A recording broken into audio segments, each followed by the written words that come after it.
Welcome back to the Phone Transformer.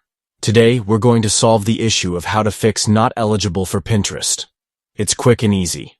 Now, let's get started. Step 1. Open the settings of your phone. This is where all your device controls are, so it's the first place to check. Step 2.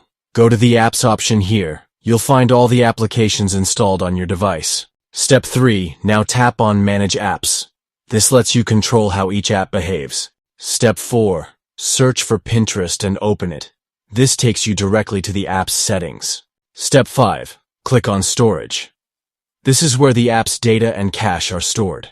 Step 6. Click on Clear Cache. This removes temporary files that might be causing the error. Step 7. Go back and click on Force Stop. This shuts down the app completely, so it can restart fresh. Step 8.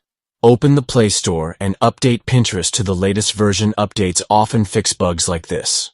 Step 9. Restart your phone. This ensures all changes take effect properly. And that's it. Thanks for watching, and please subscribe to the channel.